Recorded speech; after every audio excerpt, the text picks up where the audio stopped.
Hola, ¿cómo están? Espero que estén bien. Este es el segundo video de Platón, ¿ok? Hoy día lo que vamos a hacer es exponer la teoría de las ideas de Platón, ¿ok? Esa es la tarea fundamental. En el video pasado eh, estuvimos hablando sobre quién es Platón, un poco cuáles son sus problemas fundamentales y en el fondo cuál es la intención de su teoría, ¿ok? O de su conjunto de teorías, ¿ya? Que al final conforman una especie de sistema de mundo. Hoy día vamos a ver en el fondo su teoría fundamental, que es la teoría de las ideas, ¿ya? Bueno, una pequeña introducción a la teoría de la idea, por supuesto. Cosa importante, solo para cuestiones pragmáticas. Recuerden que el formato, digamos, de las actividades que estamos haciendo ahora como en el colegio, tiene tres patitas en el fondo. En primer lugar, están los videos, ¿ya? El video como el que estoy haciendo ahora. En segundo lugar, en las clases online, que son clases de consulta, ¿ok? Consulta a problemas del video, consulta a problemas de los textos, consulta a las actividades, etcétera, ¿ya? Pero la intención de las clases no es, de las clases online no es, perdón, de la videollamada en el fondo, no es pasar contenido nuevo, ¿ya? En parte porque sería un poco injusto con las personas que no se puedan conectar en ese momento, ¿ya? Con las que no tengan internet, etcétera. O que tengan internet solo en algún horario, etcétera. Por lo mismo, solo en los videos hay información nueva, ¿ok? Y en tercer lugar, creo que no dije, están las actividades que están hechas, recuerden, como la vez pasada, en los formularios de Google. La idea es que respondan en los formularios de Google porque es más fácil. Si tienen internet en el fondo, es mucho mejor que me lo manden por ahí a que me lo manden en otro medio. Mucho más útil, es más cómodo para mí y probablemente también lo es para ustedes, ¿ok? Eso. Así que es importante que vean el video antes de las clases, ¿ya? Porque o si no, ¿cómo van a tener dudas?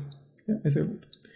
Perfecto, entonces lo que vamos a ver hoy día es el problema fundamental de Platón y su solución fundamental, que es la teoría de las ideas de Platón. Teoría de las formas o teoría de las ideas, se le llama a veces de las dos maneras.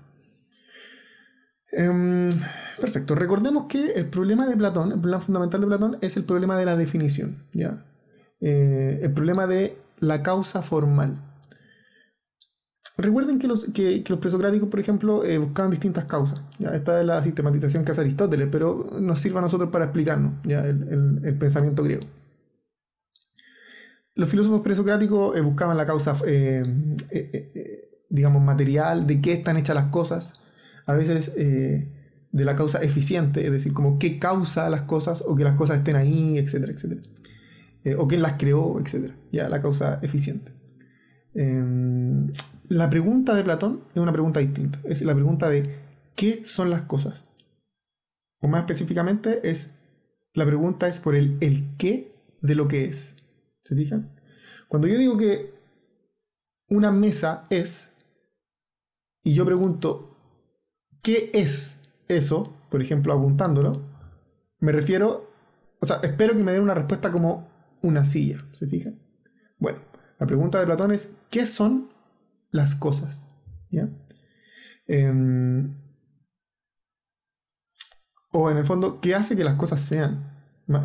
Incluso esa es la pregunta fundamental. ¿Qué hace que las cosas sean?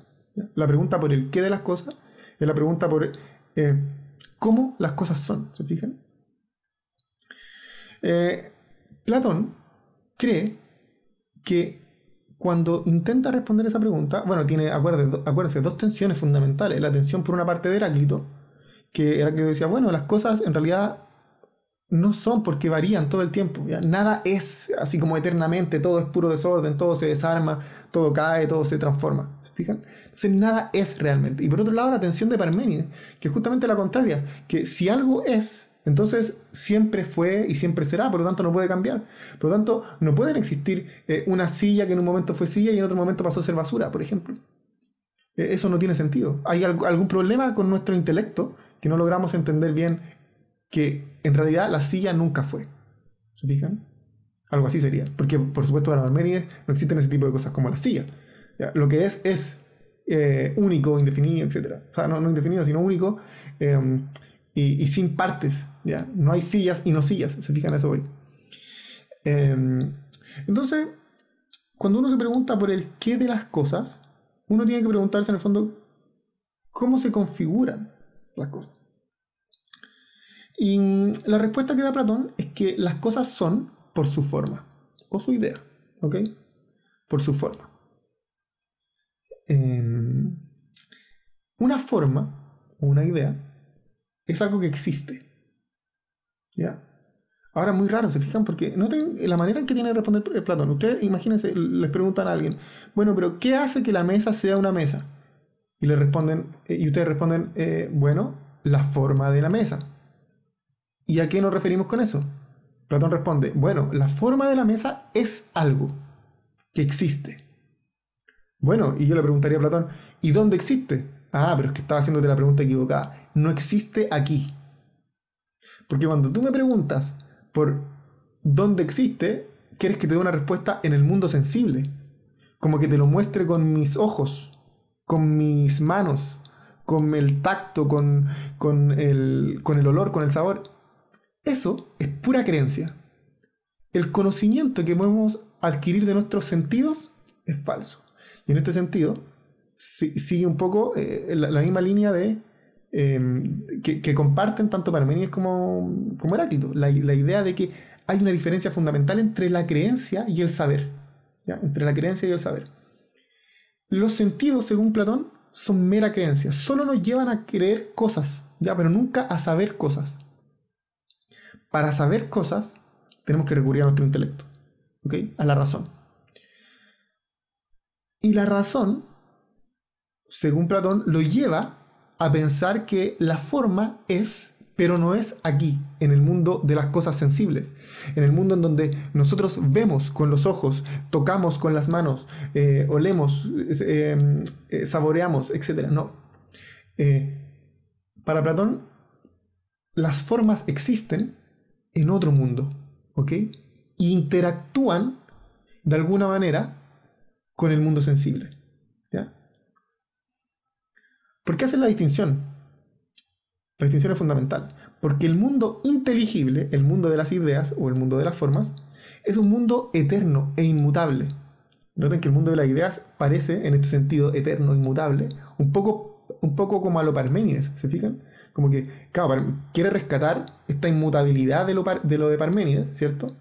Entonces, las cosas son. O sea, la idea de la silla es. La idea de la silla fue, es, siempre será. Y por otro lado, el mundo sensible es aquello que solo genera creencias. Y por supuesto, las sillas en el mundo en algún momento empiezan a existir, luego mueren, se destruyen, se convierten en basura, en polvo, etc. ¿Ya? En el mundo sensible, las cosas empiezan a ser y dejan de ser. En el mundo inteligible, el mundo de las ideas, las cosas son. Siempre serán y siempre han sido. Entonces, tenemos una distinción fundamental. Hay un mundo inteligible, el mundo de las ideas, que no es, que es otro mundo. ¿Se fijan? Uno cuando responde la pregunta de, bueno, ¿qué hace que las cosas sean lo que son? Uno debería responder, bueno, la forma. ¿Y dónde está la forma? Bueno, no está aquí. Pero interactúa de alguna manera, que Platón tiene que aclarar, que es difícil. Bueno, por supuesto, de hecho, la teoría inmadura de Platón, digamos, por ejemplo, en los escritos maduros de Platón, como de la mediana edad, se puede decir, Platón no está muy claro respecto a cómo interactúa. ¿Ya? En los escritos de vejez, por ejemplo, cuando hace una teoría más potente, cuando ya le hicieron algunas críticas, Platón intenta aclarar eso. Pero de alguna manera se relaciona este mundo inteligible, la idea, con lo sensible, ¿ok? Que por supuesto no tiene forma, ¿se fijan? Porque la forma viene del mundo inteligible. Entonces hay una relación entre lo inteligible que da forma, ser fundamental, da ser, noten, da ser a esto que es informe, ¿ya? A esto que se desarma, a esto que como que calza de alguna manera en la forma. Pero noten que algo que sin forma es deforme, ¿ok? Justamente, el caos es deforme. El mundo inteligible ordena, ¿ya? Da forma a las cosas. Y las cosas que son ordenadas. O sea, ese es el punto. ¿Ya? Son las cosas inmutables, son de ese tipo. Porque tienen definición. Imagínense una definición que cambia, que digamos caótica en ese sentido, como una definición que cambia sus características, no una definición realmente. Entonces, el problema de la definición de Platón, que es el problema, en realidad él lo pone en términos de la causa formal, el problema que se soluciona con el mundo inteligible y el mundo sensible, con esa división, que en el fondo hace la distinción también entre la creencia y entre la sabiduría, es lo fundamental de la teoría de las ideas platónicas. ¿Ya? Es decir, las ideas existen en un mundo inteligible, se conectan de alguna manera con el mundo sensible. El mundo sensible, de alguna manera, sin las ideas es informado, o sea, como no tiene forma. Y en el mundo inteligible, entonces, le da la forma a ese mundo. ¿Ya? ¿Okay? Entonces, de alguna manera, las formas participan, o bueno, en realidad las cosas participan de la forma, de alguna manera extraña. Y nosotros adquirimos la sabiduría de las formas de una manera también extraña, que Platón también tiene que explicar. Ok. Hay muchas cosas que no quedan claras aquí todavía.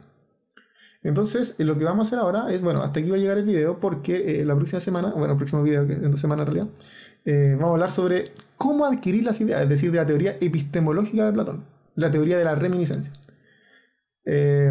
Para este video vamos a leer un extracto del libro de la República, donde Platón expone el mito de la caverna, que es el mito para explicar, o la alegoría de la caverna, que es para explicar la teoría de las ideas en términos más sencillos. ¿Okay? Un texto muy bonito, un clásico de la filosofía, un texto que está en el capítulo 7 de la República y que lo vamos a leer para esta tarea. ¿Qué les recomiendo? Si tienen alguna duda, por supuesto me pueden preguntar, pueden revisar, en YouTube está lleno de cosas, por supuesto yo les puedo ofrecer también textos. Yo particularmente soy un fan de Wikipedia. La Wikipedia de Platón es muy buena, en general muy buena. Así que si quieren revísenla, revisen videos de YouTube. Si quieren información más, digamos, técnica, me pueden preguntar, lo que sea, etcétera. Pueden revisar las cosas que salen en el cuadernillo. Todo muy bien. Eso. Nos vemos pronto, que estén bien y saludos. Chao.